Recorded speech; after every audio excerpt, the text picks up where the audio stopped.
എന്റെ പ്രിയപ്പെട്ട സഹോദരാ, നീ ചിന്തിക്കണം. കുടുംബത്തിലെ പ്രധാനപ്പെട്ട കണ്ണികളാണ് നമ്മുടെ ഭാര്യമാര്, സഹോദരിമാർ. അവർ ദീനിയായി വന്നില്ല എങ്കിൽ ഭാവി തലമുറ ചീത്തയാവാൻ കാരണമാണ്, മക്കൾ ദുഷിക്കാനത് കാരണമാണ്, കുടുംബം തകരാനത് കാരണമാണ്. അവരാണ് അയൽവാസി ബന്ധം കെട്ടുറപ്പോടെ കൊണ്ടുപോകേണ്ടത്, അവരാണ് കുടുംബബന്ധം മെച്ചപ്പെടുത്തേണ്ടത്. അതിലെല്ലാം മുഖ്യ പങ്ക് വഹിക്കേണ്ട സഹോദരിമാർ അവര് ദീനിനെ അവഹേളിക്കുകയാ. എന്റെ പ്രിയപ്പെട്ട സഹോദരിമാരെ, നല്ല വിലപിടിപ്പുള്ള വസ്ത്രങ്ങൾ വാങ്ങിക്കാൻ നിങ്ങൾ മിടുക്ക് കാണിക്കുമ്പോൾ തന്റെ ശരീരം മറയുന്ന ഒരു വസ്ത്രം വാങ്ങിക്കാൻ എന്തുകൊണ്ട് നിങ്ങൾ തയ്യാറാകുന്നില്ല? തലമറക്കൽ ഇസ്ലാമിൽ വലിയ ഗൗരവമുള്ള കാര്യമല്ലേ? അത് ഉൾക്കൊള്ളാൻ നിങ്ങൾ എന്തുകൊണ്ട് തയ്യാറാകുന്നില്ല? ഹബീബായ നബി തങ്ങൾ അന്ത്യനാളിന്റെ ലക്ഷണമായി പറഞ്ഞ കാര്യം, രണ്ട് വിഭാഗം സഹോദരിമാർ, രണ്ട് വിഭാഗം ആളുകൾ, അവർ നരകത്തിന്റെ അവകാശികളാ. ആ രണ്ട് വിഭാഗത്തെ ഞാൻ കണ്ടിട്ടില്ല. ആരാണ് രണ്ട് വിഭാഗക്കാര്? ഒന്നാമതായി കാര്യമില്ലാതെ അന്യായമായി അടിക്കുന്ന ആളുകളാണ്. രണ്ടാമതായി അവർ വസ്ത്രം ധരിച്ചവരാണ്, പക്ഷേ അവർ ഔറത്ത് മറച്ചിട്ടില്ല, അവർ വസ്ത്രം മറച്ചിട്ടില്ല, ആഡംബരം വെളിവാക്കി നടക്കുന്നവരാ. എന്റെ പ്രിയപ്പെട്ട സഹോദരിമാരെ, അല്ലാഹുവിന്റെ ഹബീബ് മിഅ്റാജിന്റെ രാത്രി പോയ സമയത്ത് മുടി ഇങ്ങനെ മേൽപോട്ട് കെട്ടിയിട്ടുകൊണ്ട് അവരെ കാൽക്കാലക്കളാ തീക്കട്ടകൾ ഇങ്ങനെ കൊഴുപ്പിക്കുകയാണ്, അവരെ ശരീരം പതച്ചിമറിയുകയാണ്, അവർ ചൂട് സഹിക്കാൻ കഴിയാതെ തുള്ളുകയാണ്. ആ ശിക്ഷയുടെ വിശദാംശം ചോദിച്ചറിയുമ്പോൾ ഹബീബായ ജിബ്രീൽ പരിചയപ്പെടുത്തുന്നത്, നബിയെ, അങ്ങയുടെ ഉമ്മത്തുകളിൽ മുടി വെളിവാക്കുന്ന സഹോദരിമാരാണ്, ഔറത്ത് മറക്കാത്തവരാണ്. ഹബീബായ നബി തങ്ങൾ തന്റെ കണ്ണുകൊണ്ട് കണ്ടുവന്നിട്ട് നമ്മളോട് പറയാം, നേരെ കണ്ണുകൊണ്ട് കണ്ടുവന്നിട്ട് ഹബീബായ നബി തങ്ങൾ പറയാണ്, പ്രിയപ്പെട്ടവരെ,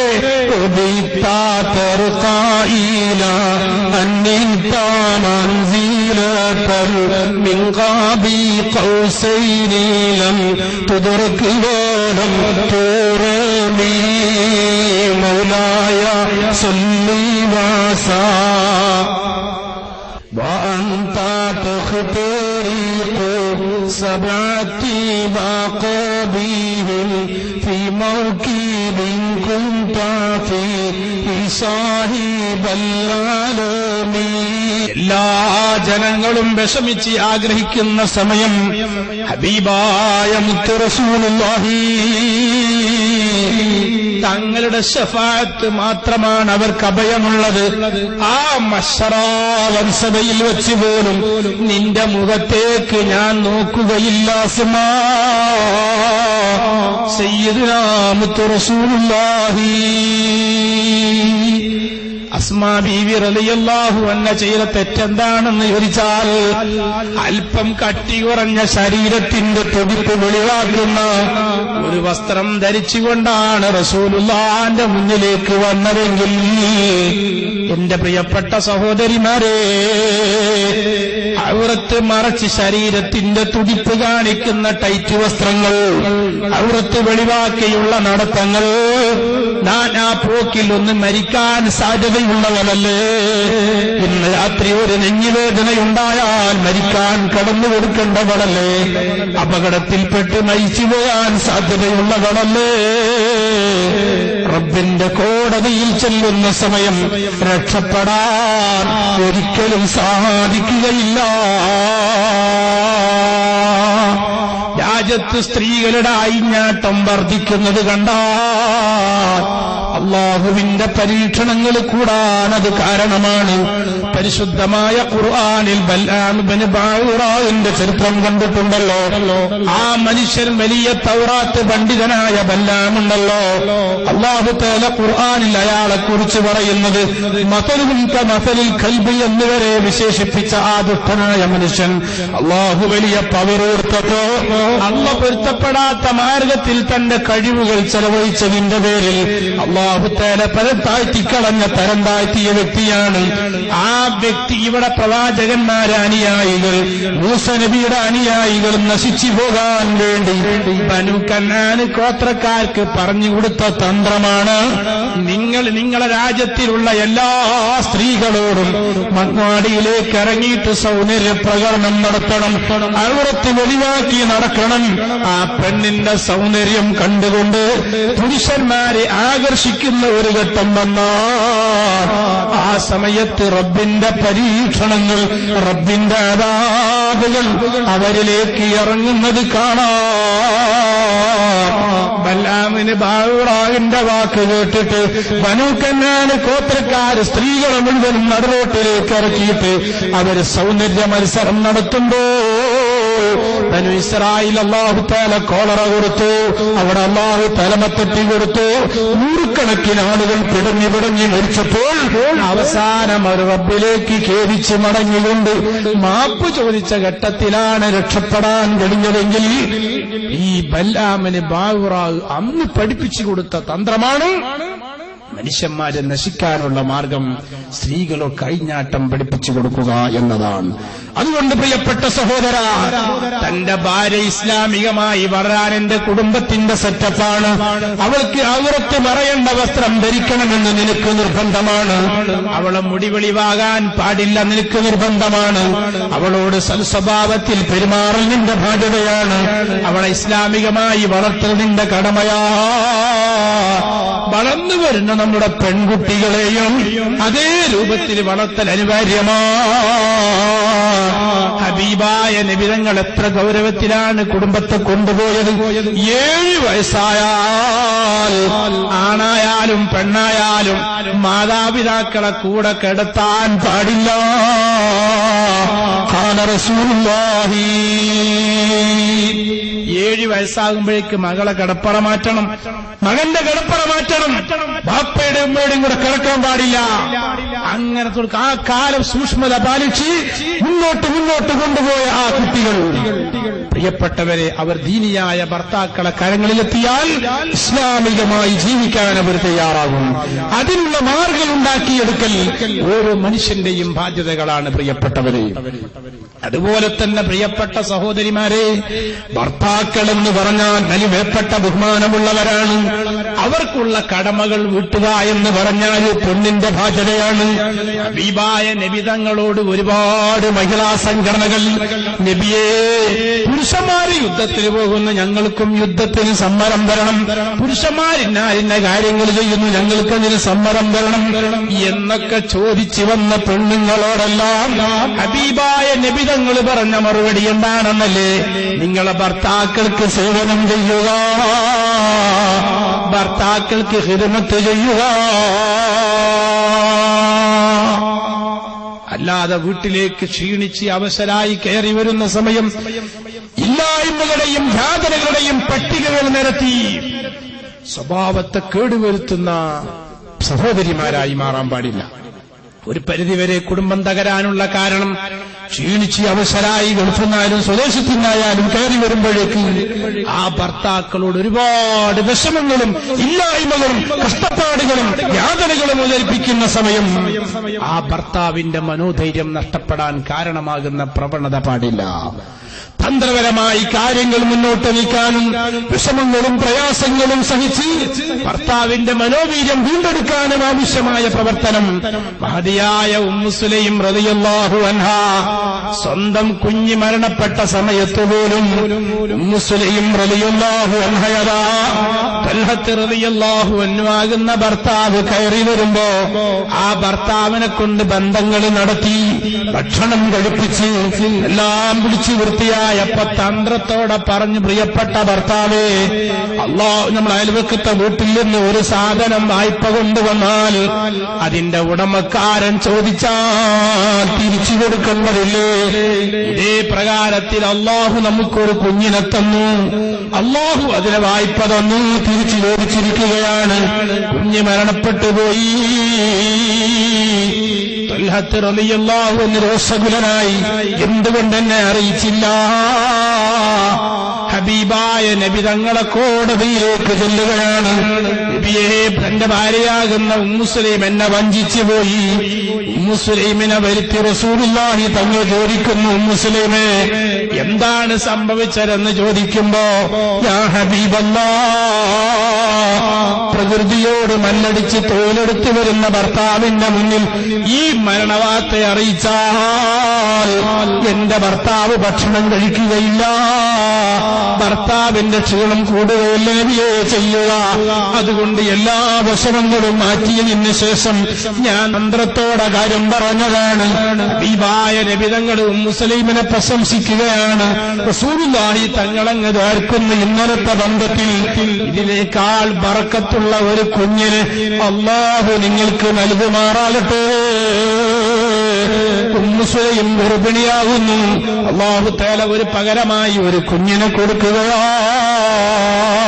അതുകൊണ്ട് തന്നെയാണ് ഉമ്മു സുലൈം റളിയല്ലാഹു അൻഹയുടെ ഈ സ്വഭാവ മഹിമയാണ് പ്രിയപ്പെട്ട സഹോദരിമാരെ നമുക്ക് ഓരോരുത്തർക്കും ഉണ്ടാകേണ്ടത്. വിഷമങ്ങളും യാതനകളും പ്രയാസങ്ങളൊക്കെ വരുമ്പോ സഹിക്കാനും ക്ഷമിക്കാനും അതോടെ തന്ത്രപരമായി കാര്യങ്ങൾ കൈകാര്യം ചെയ്യാനും, അല്ലാതെ ക്ഷീണിച്ച് വരുന്ന ഭർത്താക്കളെ മുന്നിൽ വിഷമിക്കുന്ന രംഗങ്ങൾ പറഞ്ഞ് നമ്മുടെ കുടുംബബന്ധം തകർക്കാൻ പാടില്ല. ഇങ്ങനെ തുടങ്ങിയിട്ട് ധാരാളം ബന്ധങ്ങൾ നമ്മുടെ വിലപ്പെട്ട സ്നേഹമാണ്. ഇതേ പ്രകാരം തന്റെ പെങ്ങന്മാരും വലിയ വിലപ്പെട്ട ബന്ധമാണ്. പെങ്ങന്മാരോട് നല്ല സ്നേഹത്തിൽ പെരുമാറൽ കുടുംബത്തിന്റെ ബാധ്യതയാണ്. പ്രിയപ്പെട്ട സഹോദരിമാരെ, നമ്മളും ഭർത്താവ് നമ്മളെ ആങ്ങളമാരെ ഭാര്യമാരെ പീഡിപ്പിക്കാനോ ആങ്ങളമാരെ ഭാര്യമാരോട് നിർദ്ദേശം കൊടുത്ത് കഷ്ടപ്പെടുത്താനോ ചെയ്യാതെ എന്നെപ്പോലത്തെ മജ്ജയും മാംസയുമുള്ള സഹോദരിയാണെന്ന് കരുതി അവൾക്ക് നല്ല ഭർത്താവിന്റെ പ്രീതി രക്ഷപ്പെടാൻ, പ്രീതി സമ്പാദിക്കാൻ, കുടുംബത്തിന്റെ കെട്ടുറപ്പിന് സൽസ്വഭാവത്തോടെ പെരുമാറാൻ ആവശ്യമായ നല്ല നല്ല നിർദ്ദേശങ്ങൾ കൊടുക്കാനും നിന്റെ ആങ്ങളമാർക്ക് നിന്റെ ആങ്ങളുടെ ഭാര്യയോട് നല്ല സ്നേഹത്തിനാവശ്യമായ നിർദ്ദേശങ്ങൾ ആങ്ങളമാർക്ക് നൽകുകയല്ലാതെ പീഡനത്തിന്റെ മുറകളുമായി ഒരു പെങ്ങന്മാരും ഒരു വീട്ടിൽ കഴിയാൻ പാടില്ല. അതുപോലെ പ്രിയപ്പെട്ട ചെറുപ്പക്കാരാ, തന്റെ ഭാര്യയ്ക്ക് വേണ്ടി പെങ്ങളെ ചീത്ത പറയാനും തയ്യാറാകരുത്. ബഹുമാനപ്പെട്ട ഇബ്നു ഹജറുൽ ഹൈതമി റളിയല്ലാഹു അൻഹു രേഖപ്പെടുത്തുകയാണ്, ഹജ്ജിന് പോകുന്ന ഒരു മനുഷ്യൻ അയാളെ കയ്യിലുള്ള 1000 ദീനാർ ഒരാളെ കയ്യിൽ അമാനത്തായി സൂക്ഷിക്കാൻ കൊടുത്തിരിക്കുകയാണ്. ഹജ്ജ് കഴിഞ്ഞ് തിരിച്ചു നോക്കുമ്പോൾ പൈസ സൂക്ഷിക്കാൻ ഏൽപ്പിച്ച വ്യക്തി മരണപ്പെട്ടിരിക്കുകയാണ്. അയാളെ കുടുംബത്തോട് ചോദിച്ചു, വാപ്പ വസിയ്യത്ത് പറഞ്ഞിട്ടുണ്ടോ? എന്റെ 1000 ദീനാർ എവിടെയാണെന്ന് അറിയിച്ചിട്ടുണ്ടോ? ഞങ്ങൾക്ക് ഒരു വിവരവും കിട്ടിയിട്ടില്ലെന്ന് പറഞ്ഞപ്പോ മക്കയിലെ ആലിമീങ്ങളോട് ചോദിച്ചു, ഞാൻ എന്ത് ചെയ്യണം? ആലിമീങ്ങൾ പറഞ്ഞു, നിങ്ങൾ മക്കയിലെ മസ്ജിദുൽ ഹറാമിലെ കഅബാലയത്തിന്റെ അടുത്തുള്ള സംസം കിണറിന്റെ അടുത്ത് വരണം. എന്നിട്ട് നിങ്ങൾ ആ വ്യക്തിയെ നിങ്ങൾ പേരെടുത്ത് വിളിക്കണം. അയാൾ സ്വർഗത്തിന്റെ അവകാശിയാണോ? നിങ്ങൾക്ക് ഉത്തരം തരും. പറഞ്ഞതുപോലെ അവിടെ വെച്ച് വിളിച്ചു. കൂട്ടുകാരൻ മറുപടി തന്നില്ല. ആലിമീങ്ങൾ പറഞ്ഞു, നിങ്ങൾ നാളെ യമനിലേക്ക് പോകണം. ആ യമനിലെ ബർഹൂത്ത് എന്ന ഒരു കിണറുണ്ട്, അവിടെ പോയി വിളിക്കണം.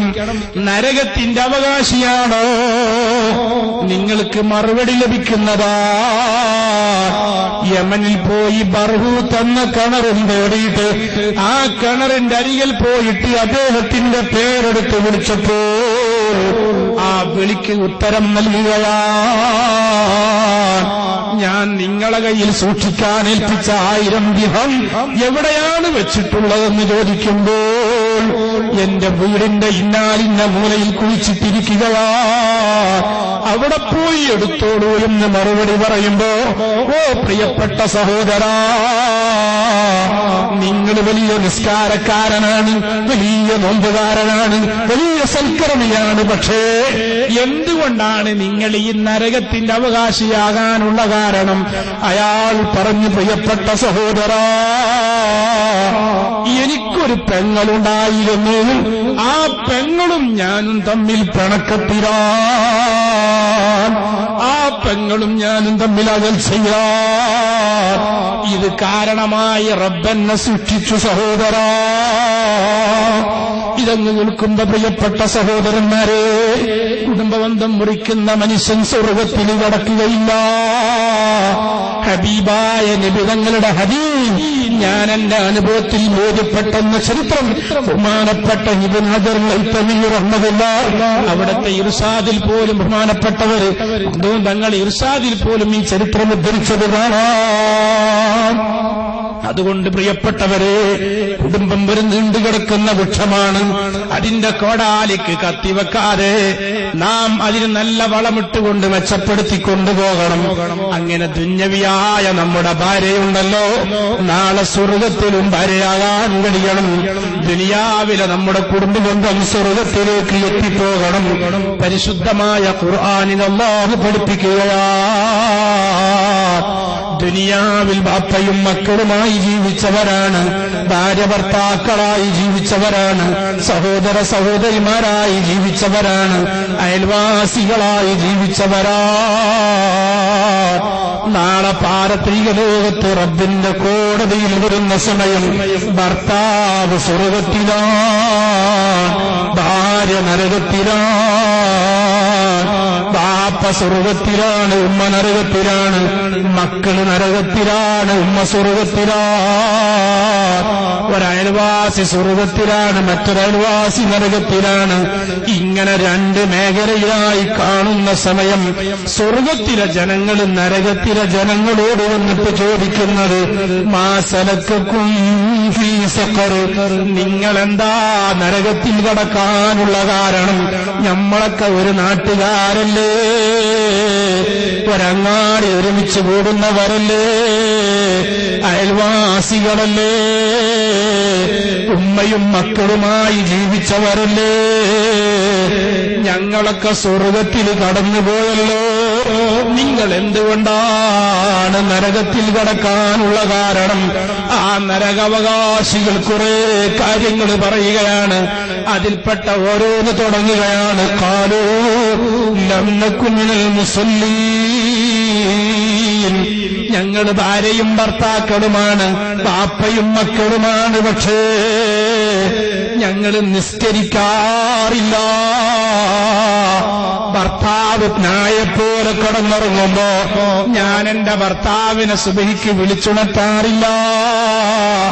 ഭാര്യയും ഭർത്താവും പട്ടികളെപ്പോലെ നായകളെപ്പോലെ സുബഹി നിസ്കാരം ഖളാക്കി ഉറങ്ങുമ്പോൾ ഉമ്മ മക്കളെ വിളിച്ചുണർത്താറില്ല. ഇങ്ങനെ സുബഹി നിസ്കരിക്കാത്തവരായി, നിസ്കാരം കൃത്യമായി നിർവഹിക്കാതെ കിടന്നുറങ്ങുന്ന മക്കളാണ്, കുടുംബങ്ങളാ. അതുകൊണ്ടാണ് ഞങ്ങൾ നരകത്തിൽ കടക്കാനുള്ള കാരണം. എന്റെ പ്രിയപ്പെട്ട ഉമ്മമാരെ, ചെറുപ്പക്കാരെ, സുബഹി ഖളാക്കാരെ നിസ്കരിക്കുന്നവരാകണം.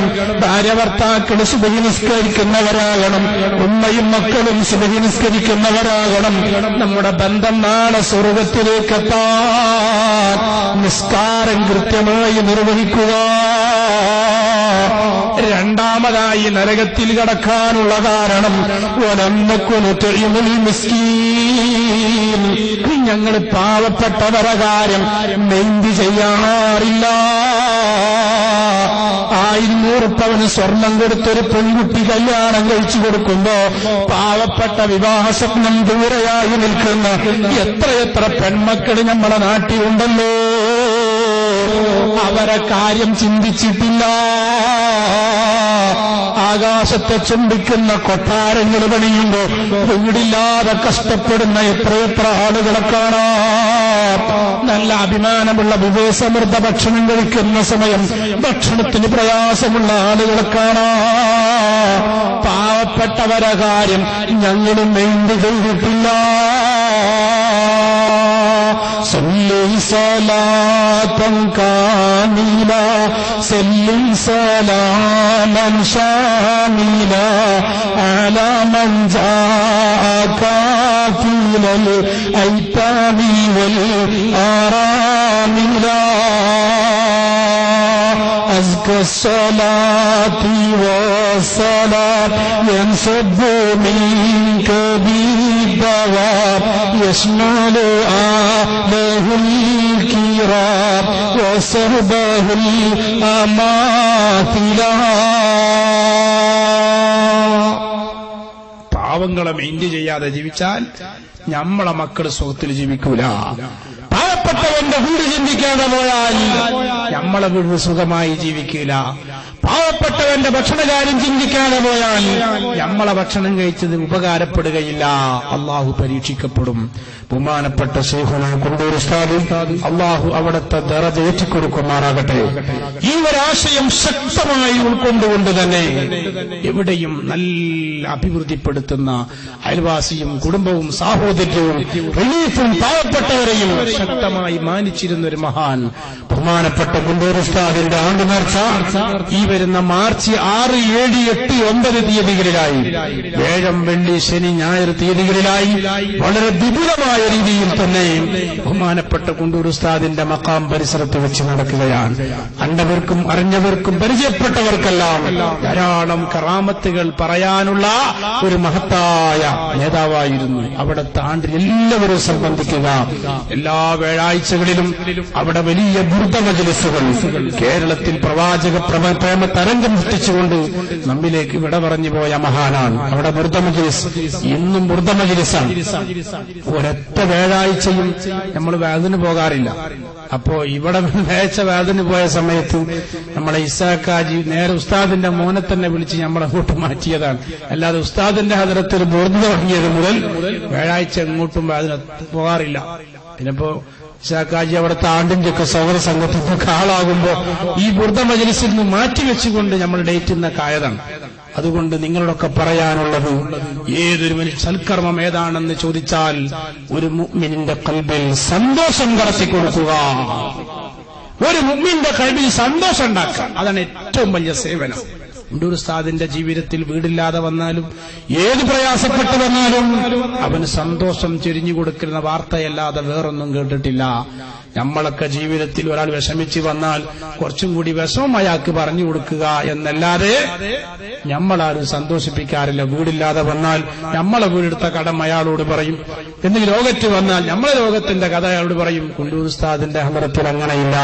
അതുകൊണ്ട് ആ കുണ്ടൂർ ഉസ്താദിന്റെ ആണ്ട് നേർച്ച മാർച്ച് 6, 7, 8, 9 തീയതികളിൽ നമ്മളൊക്കെ രംഗമായി വിജയിപ്പിക്കാൻ റസൂൽ സമ്മേളനം, അതുപോലെ തന്നെ ബുർദ മജ്‌ലിസുകൾ, കുതുബിയത്ത് മജ്‌ലിസുകൾ,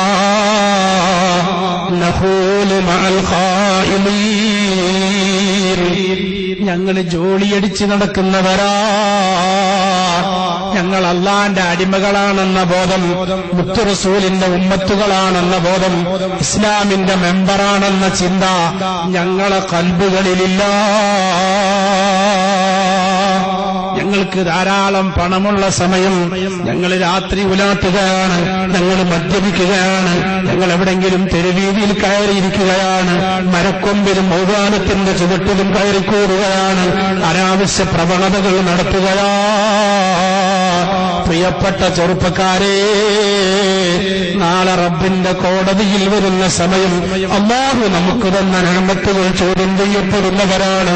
അതുകൊണ്ട് തന്നെയാണ് നാളെ പാരത്രിക ലോകത്ത് നരകത്തിൽ കടക്കാനുള്ള കാരണം.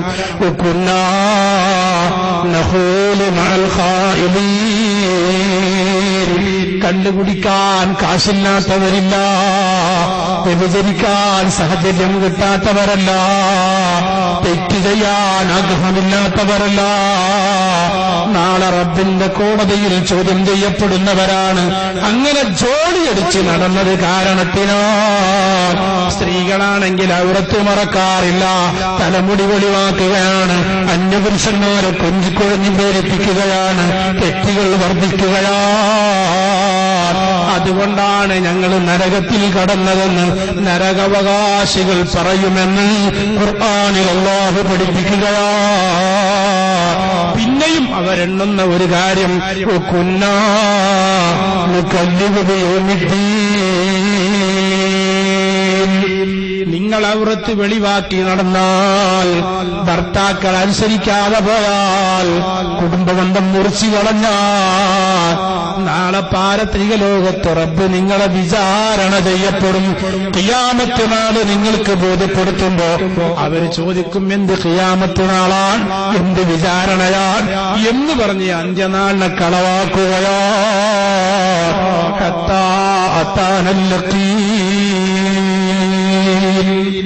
മരണം വന്നപ്പോഴാ പടച്ചോനെ തെങ്ങിൽ നിന്ന് ഇളനീർ പറിക്കും പോലെ, മാവിൽ നിന്ന് പച്ചമാങ്ങ പറിക്കും പോലെ യൗവനത്തിന്റെ കാലത്തൊക്കെ പിടിക്കപ്പെടുമ്പോൾ അപ്പോഴാണ് റബ്ബേ ഞങ്ങൾ നന്നാകാൻ പ്രയോജനമില്ല. അതുകൊണ്ട് നമ്മുടെ എല്ലാം നല്ല നിലയിലേക്ക് കൊണ്ടുവന്ന് കുടുംബസമേതം, നമ്മുടെ അയൽവാസികൾ സമേതം, നാട്ടുകാർ സമേതം സ്വർഗത്തിൽ ഒരുമിച്ച് കൂടുക. യാ അയ്യുഹല്ലദീന ആമനൂ, സത്യവിശ്വാസികളെ, ഖൂ അൻഫുസകും വഅഹ്ലീകും നാറാ, നിങ്ങളെ സ്വന്തം ശരീരങ്ങളെയും നിങ്ങളെ അഹ്ലുകാരെയും കുക്കാരെയും നരകത്തെ തൊട്ട് കാക്കുക. അതിനാണ് വഅദ് സംഘടിപ്പിച്ചത്, അതിനാണ് പള്ളിയുണ്ടാക്കുന്നത്, അതിനാണ് ദീനീ പ്രവർത്തനം നടത്തുന്നത്, അതിനാണ് നമ്മൾ മഹല്ല് സമ്മേളനം നടത്തുന്നത്. അർഹമുർ റഹീമീനായ റബ്ബ് കുടുംബസമേതം സ്വർഗ്ഗത്തിൽ ഒരുമിച്ച് കൂടുന്ന സജ്ജനങ്ങളെ കൂട്ടത്തിൽ നമ്മെ എല്ലാവരെയും ഉൾപ്പെടുത്തുമാറാകട്ടെ.